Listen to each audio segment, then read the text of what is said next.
Hello and welcome. This is rooflemonger, my friends.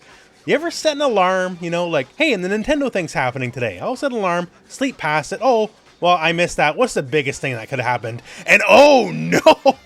Capcom just dropped a new collection, and with all due respect to the Marvel vs. Capcom collection, this is the best one they've ever made.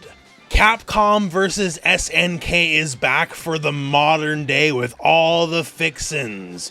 I'm talking rollback netcode, a modern training mode, hitbox viewer, and of course there's even more games than this, Power Stone. Power Stone has a lot of fans over the years, and Power Stone 1 and 2 are part of this collection, and that's just absolutely gigantic. We have Project Justice, which was the sequel to Rival Schools. Street Fighter Alpha 3 Upper, which is a version of Alpha 3 most of you probably haven't played. We have Capcom Fighting Evolution, which is... And we have Plasma Sword. That's really cool. That's not really been playable in a real way for a long time, right? So this is a great collection. And we got some specific details for you as well, but it basically has all the fixings now that this collection's been somewhat standardized, right? So we have the music, we have the artwork, every game's going to get online play, every game's going to get multiple features, every game's going to have a modern training mode, which is really, really cool. And we can also save mid-game. It's a feature that's been added in some of the recent collections. One-button specials for offline play only. Basically lots and lots and lots of good stuff. Definitely going to get some bang for your buck. This is a banger of a lineup of games. Also, speaks very well of the future. Capcom and SNK very buddy-buddy recently, to say the least. You might have noticed, right? Capcom taking Terry and Mai in the Street Fighter 6. They recently re-released SNK vs. Capcom Chaos, which we've talked about on the channel. And now the all-time classic Capcom vs. SNK 2, one of the golden games of fighting games, is re-released for the modern day with all the modern fixins. So beyond what you just saw in the trailer, there's actually some other stuff to talk about that's not in the trailer, just some of the changes or additions to some of the games. Like, let's take Capcom vs. SNK 2 for an example here, because technically there is more than one version of the game, right? So you can choose if you want the classic Capcom vs. SNK 2 experience or the EO version. The EO version has some very slight balance changes, but what's most important about the EO version is, one, there's easy inputs, EO, right? One button specials, which they're going to add anyways in the collection, so it's whatever. But they take out roll canceling. So what is roll canceling? Well, in this specific video here, we actually cover it in some depth. But to make it real quick here, roll canceling basically lets you turn any special move into a fully invincible move. It lets you give any special move the property of a roll, which is invincible. And yes, it's completely a glitch. It was completely unintended, but it's one of those glitches that sort of went on to define what the game is. So given the option between the regular classic version and the EO version, you're going to find most people are going to prefer the classic version with roll canceling in it. That said, however, the fact that the option is given to you, that you can choose both, I think that's really, really cool. Some other things like, say, Capcom Fighting Evolution. Remove some character transformation from Dimitri's Midnight Bliss attack. So some of those things which were references back in the day might be like actually copyright issues now, so that's getting changed up a little bit.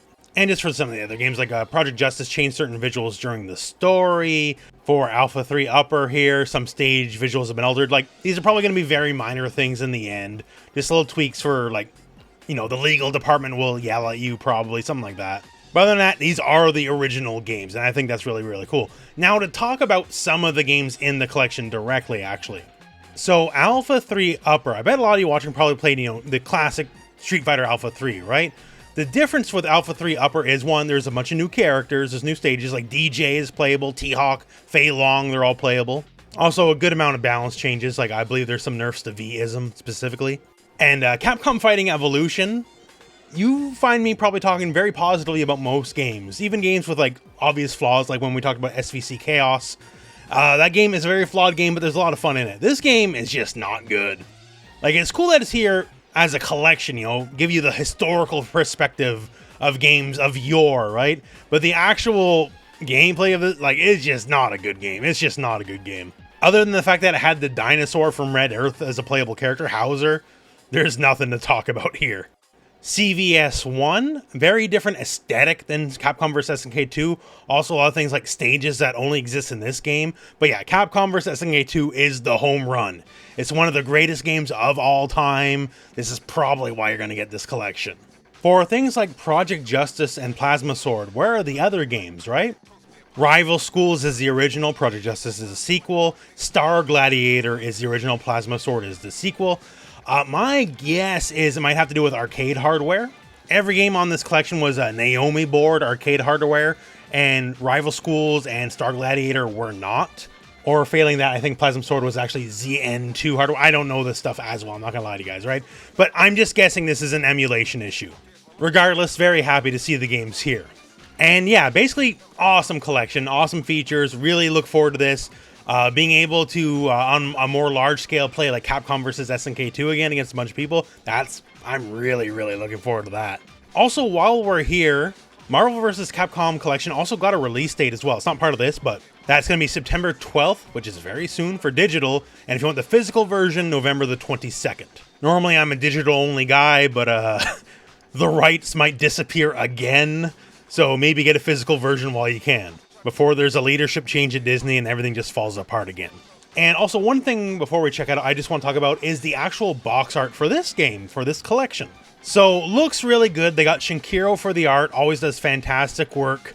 Ingrid in the corner kind of ruins it a little bit. We don't want Ingrid around here, but we do got Terry Bogard and Mai. You might have heard of him, kind of a big deal in recent times, right?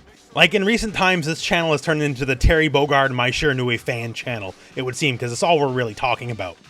And one of the things I want to talk about is just this specific art, because it's something I brought up in one of these videos, the Terry Bogardification of gaming, which you should definitely check out. We go into some depth on why Terry's such a big deal. But the reason the art is the art, right, is because of Capcom vs. SNK. It's absolutely the selling point of the collection, and that's perfectly fine, right? But it also continues the Bogardification of gaming because we have Terry on there. Now, if you've never seen it, this is the attract mode, the intro to Capcom vs. SNK 2. And wait, who's that guy? Is that Terry?